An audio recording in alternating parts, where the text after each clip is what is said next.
Well, hi guys, welcome back. So I'm out here in the garage again, and there's that old 77 CJ5 behind me that has one coat of primer on it and needs another, and then needs some paint and some clear coat. And as has happened several times on this project, life has a way of kind of screwing up the schedule. In this case, it hasn't really been my fault. It's the weather. We went from kind of tailing off summer, starting to cool down a little bit, and all of a sudden, bang, winter. The very next day, the jet stream troughed way down, and we got this cold air blowing down out of Canada or the Arctic Circle up there, and it's just been too cold to do anything on the thing. I can't get the garage warmed up enough to where I feel comfortable spraying anything.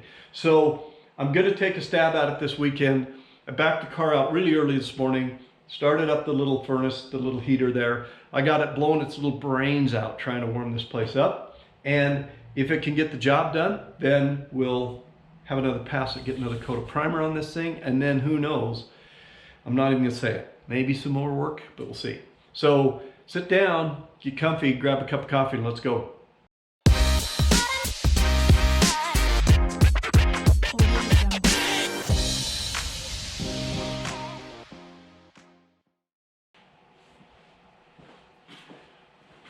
All right, guys, well, my little heater, it's trying, but it ain't making it.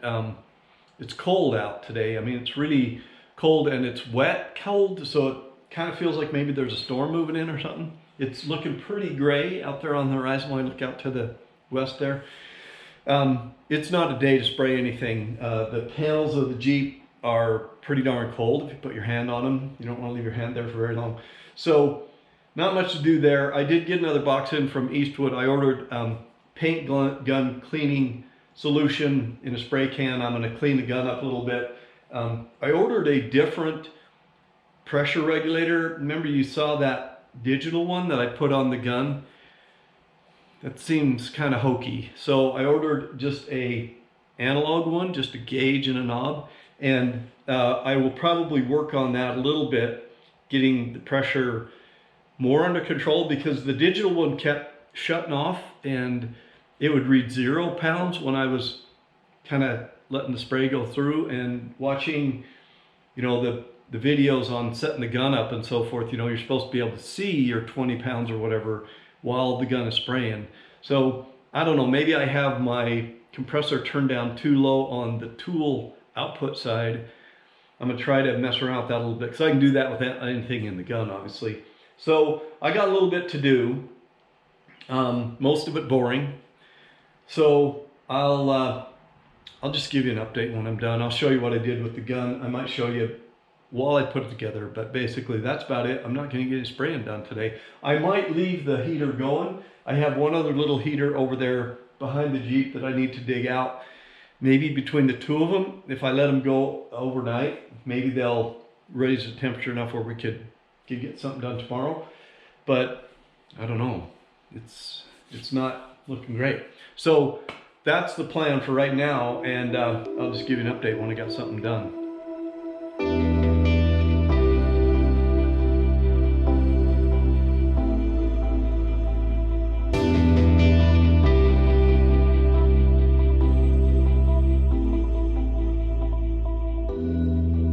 All right, well, I did say at some point in time I was going to explain to you how all this worked from what I've learned reading the book, which I didn't do well enough to begin with. So this knob on the side controls the size of your fan, so that as it's fanning out your fan of spray.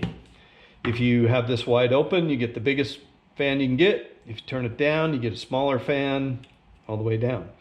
So I think we're gonna go all the way open. This is what makes the fan, is our nozzle up here. These little holes on the side got to be clean because they're blowing air on the sides. I'm not sure how the heck that works. This knob right here has that needle valve that goes all the way through. This controls how much paint is mixing in with your air. And this one down here would be to fine tune your air pressure inside the gun itself. Now, here's that regulator that I just replaced. It's not exactly straight on there, but you pop the cap out adjust your pressure how you want it here, close it back up. And again, I do have just a butterfly valve here because I had it and I stuck it on there. I don't think it's going to hurt anything, but it hasn't really been all that necessary. So you could potentially have your fitting for your air hose right here. And this is that regulator that I took off. That was the digital one. So you turn it on and you set your pressure, same thing. You kind of have your knob here, but it shuts off pretty quick, and it didn't really, you know, it doesn't kind of show you much while you're spraying, where I think just a plain old analog gauge here will be a little easier to tell what I've got going on here. So gun's been cleaned. It's going back in its little stand here.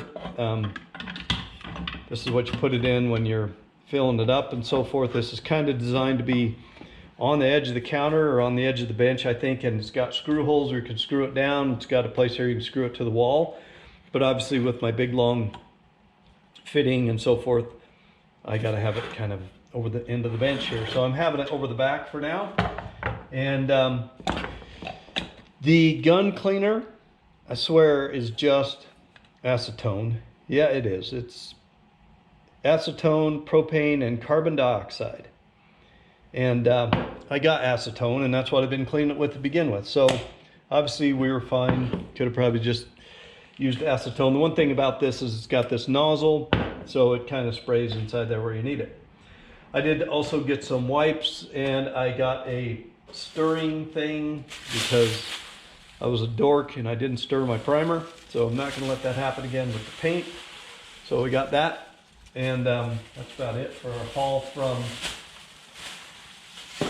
Eastwood. Sorry for the sound of the crinkling plastic there. So yeah, I cleaned the bench off a little bit.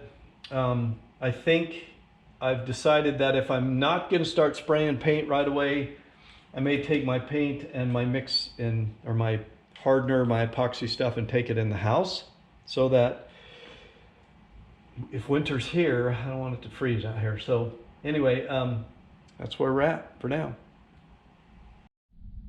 All right, well, it's too cold to work on the Jeep in the garage, so I came out here where it's even colder. We're on our way up to Upper Stillwater Reservoir. It's right at the base of the Uintas. And this little road that we walked up here is goes up there and splits off back here. We've done the other side of this. This is the first time coming up here.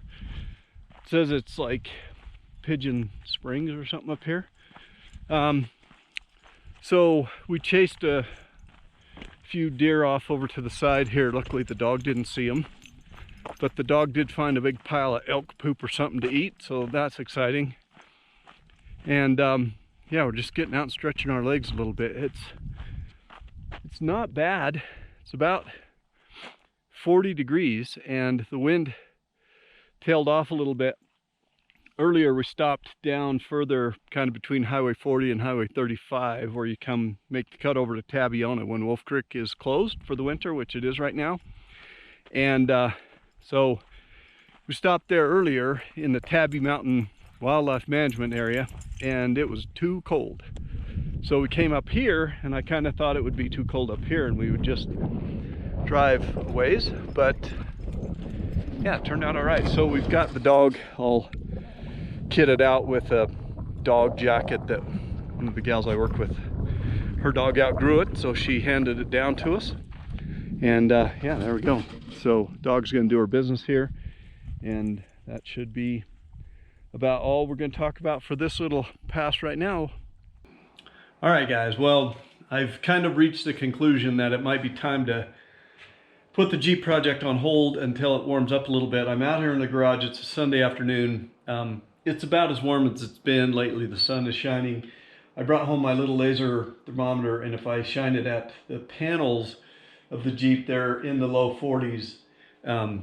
Obviously too cold to spray paint or primer or any of that stuff if I expect it to cure out properly. So I got plenty of stuff to keep me busy. I don't know if you've looked at the rest of the channel. I've got a couple of other playlists here, and one was just before the COVID hit, we were looking at trawlers up in the Pacific Northwest, and I'm kind of back on that now.